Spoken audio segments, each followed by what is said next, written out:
पर सारी सब्जियां छोड़कर बस 25 अगस्त से पहले पहले अपने खेतों में लगाएं। ये 5 सब्जी वर्गीय फसलें आने वाले समय में इतना बेहतर मुनाफा होगा, बोलोगे यार पहले क्यों नहीं बताया। अब वो 5 सब्जी वर्गीय फसलें कौन सी हैं, उन्हें अगस्त महीने में यानी 25 अगस्त से पहले ही उन्हें कब, कैसे और किस विधि से लगाना है, खासकर कौन सी वैरायटी के साथ लगाना है, इसके बारे में कम समय में डिटेल में जानकारी के लिए इस वीडियो को पूरा देखें। और हाँ, वीडियो की जानकारी अगर आप लोगों को अच्छी लगती है तो अपने साथ के जरूरतमंद किसान भाइयों के साथ इस वीडियो को ज्यादा से ज्यादा शेयर करें।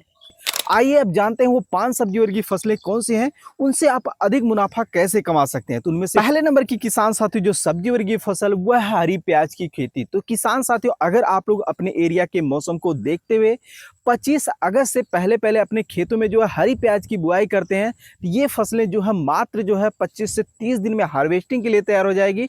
और जब हार्वेस्टिंग होगी उस समय आप लोगों को अपनी हरी प्याज की फसल से एक बेहतर उत्पादन तो देखने को मिलेगा ही मिलेगा, साथ ही साथ उस उत्पादन का इतना बेहतर मंडी भाव देखने को मिलेगा कि आप लोग कम क्षेत्रफल वाले खेत में भी हरी प्याज की खेती करके बहुत ही अच्छा खासा इनकम जनरेट कर सकते हैं। क्योंकि बरसात के सीजन में हरी प्याज की फसल जो है 60 से 70 रुपए किलो तक थोक मंडी भाव आसानी से मार्केट में बिक जाता है।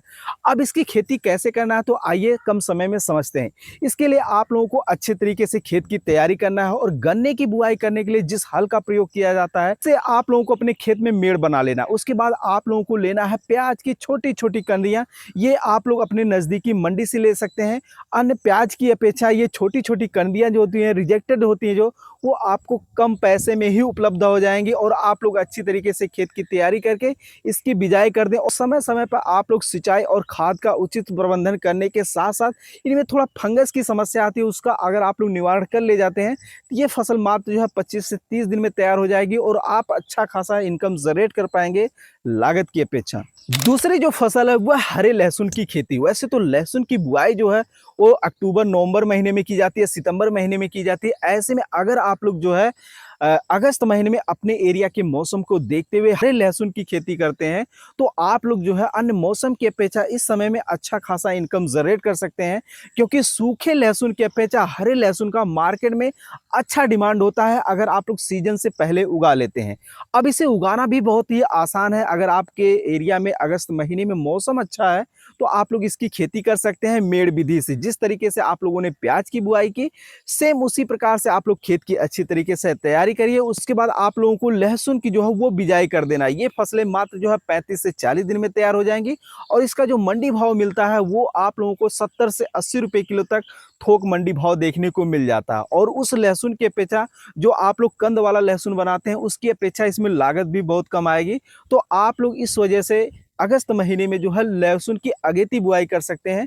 तीसरी जो फसल है वह हरी धनिया की खेती। किसान साथियों, वैसे धनिया की खेती करने का जो सही समय होता है वह अक्टूबर नवंबर दिसंबर जनवरी फरवरी का महीना होता है। लेकिन अगर आप लोग अपने एरिया के मौसम को देखते हुए अगस्त महीने में धनिया की बुआई करते हैं तो धनिया की फसल जो है वो मात्र 35 से 40 दिन में ही हार्वेस्टिंग के लिए तैयार हो जाएगी। उस समय आप लोगों को अपनी धनिया की फसल से एक बेहतर उत्पादन तो देखने को मिलेगा ही मिलेगा, साथ ही साथ उस उत्पादन का इतना बेहतर मंडी भाव देखने को मिलेगा कि आप लोग सर्दी के मौसम में धनिया की खेती करना छोड़ आप बरसात के मौसम में धनिया की खेती करना शुरू कर देंगे। लेकिन सबसे बड़ा सवाल ये आता है कि इसका अधिक मंडी भाव इस समय क्यों मिलता है। तो देखिए, बरसात के सीजन में ज़्यादातर किसान भाई धनिया की सफल खेती नहीं कर पाते हैं, क्योंकि उनको पहले से पता है कि बरसात के दिनों में धनिया को उगाया ही नहीं जाता। उनके ये दिमाग में बैठ गया है तो वो कभी प्रयास ही नहीं करते हैं। लेकिन अगर आप प्रयास करने जा रहे हैं तो आप लोगों को कुछ विशेष बात का ध्यान रखना। पहला तो आप लोगों को एक ऐसे खेत का सिलेक्शन करना है जिस खेत में बरसात के सीजन में अधिक बारिश होने के बावजूद भी उसमें जल भराव की स्थिति ना बनती हो। दूसरा चीज आप लोगों को ये ध्यान रखना है कि आप लोग बरसात के सीजन में अगर आप लोग धनिया की बुआई करने जा रहे हैं तो आपके एरिया का जो मौसम है वो थोड़ा सामान्य होना चाहिए। बार बार बारिश हो रही है तो आप लोग धनिया की बुआई ना करें। अब बुआई करने के लिए कई बार किसान भाई बोलते हैं क्या हमें मेड़ विधि से लगाना चाहिए या फ्लैट सरफेस जमीन पर ही लगा देना चाहिए, समतल क्यारियों में लगा देना चाहिए। तो मैं आपकी जानकारी के लिए बता दूं कि अगर आप लोग अच्छे से खेत की तैयारी कर रहे हैं और क्यारियां अच्छी से बना लेते हैं, लेकिन क्यारी जैसे क्यारी के बाहर से पानी क्यारी में नहीं आ रहा है, ऐसी स्थिति में आप लोग समतल क्यारियों में भी धनिया को आसानी से उगा सकते हैं, जैसा कि आप लोग वीडियो में देख रहे हैं। वैसे अगर आप लोग अच्छे से क्यारियों का निर्माण नहीं कर पा रहे हैं तो आप लोग मेड़ विधि से बुआई करें, आपको अच्छा रिजल्ट देखने को मिलेगा।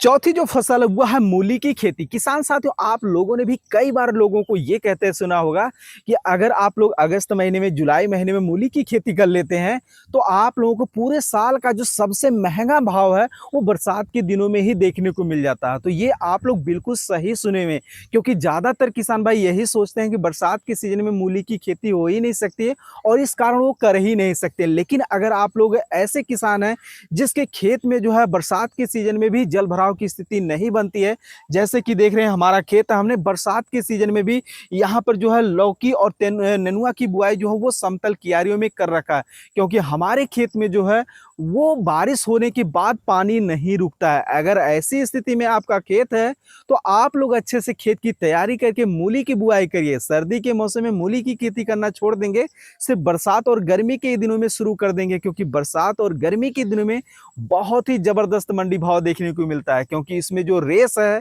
ज्यादातर किसान भाई मूली की खेती नहीं करते। लेकिन अगर आप करने जा रहे हैं तो आप लोगों को दो विशेष बातों का ध्यान रखना। पहला तो ये रखना है कि ऐसे खेत का चुनाव करें जिसमें जल भराव की स्थिति ना बनती हो।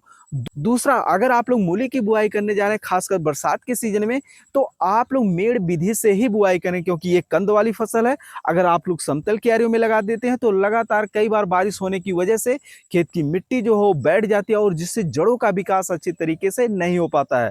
और आप लोग ऐसी वैरायटी का सिलेक्शन करें जो हीट टॉलरेंस के अनुकूल वैरायटी हो, ऐसी वैरायटी का आप लोग सिलेक्शन करिए। अगर आप लोग वैरायटी के बारे में अधिक जानकारी लेना चाहते हैं तो उसका ऑलरेडी हमने पहले ही वीडियो बना दिया है, तो उसका लिंक आप लोगों को डिस्क्रिप्शन में देखने को मिल जाएगा।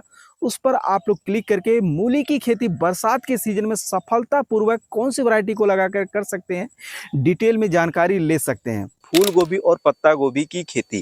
किसान साथियों, अभी जुलाई का महीना चल रहा है, तो अगर आप लोगों ने फूल गोभी और पत्ता गोभी की नर्सरी नहीं डाल रखी है तो आप लोग इसकी नर्सरी तैयार करके जो है वह 15 अगस्त तक जो है इसकी पौध रोपाई करते हैं। तो आने वाले 70 से 80 दिनों बाद आप लोगों को अपनी फूल गोभी और पत्ता गोभी की फसलों से जो है प्रोडक्शन देखने को मिलेगा, जिस समय आप लोगों को अपनी फूल गोभी और पत्ता गोभी की फसलों से बेहतर उत्पादन के साथ साथ बहुत ही जबरदस्त मंडी भाव देखने को मिलेगा। तो अगर उन्नत किस्मों की बात करें किसान भाई, तो आप लोग फूल गोभी के लिए, पत्ता गोभी के लिए अपने एरिया के प्रचलित हाइब्रिड किस्मों का चुनाव कर सकते हैं, क्योंकि देसी किस्मों की अपेक्षा बरसात के मौसम में हाइब्रिड किस्में जो है ज़्यादा उत्पादनशील होती हैं और उनमें रोग बीमारी लगने का जो खतरा होता है वो काफ़ी कम देखने को मिलता है। और अगस्त महीने में खेत की अच्छी तरीके से तैयारी करके मेड़ विधि से अगर आप लोग अपने खेतों में पत्ता गोभी और फूल गोभी के पौधे की ट्रांसप्लांटिंग करते हैं तो आप लोगों को मनचाहा उत्पादन देखने को मिलेगा। तो इस तरीके से आप लोग फूल गोभी और पत्ता गोभी की खेती करके आने वाले समय में अच्छा खासा मुनाफा कमा सकते हैं। बाकी इस वीडियो में दी गई जानकारी आप लोगों को कैसी लगी ये कमेंट में बताइएगा, और ऐसे ही खेती बाड़ी से जुड़ी उपयोगी वीडियो देखते रहने के लिए चैनल को जरूर सब्सक्राइब करें। धन्यवाद।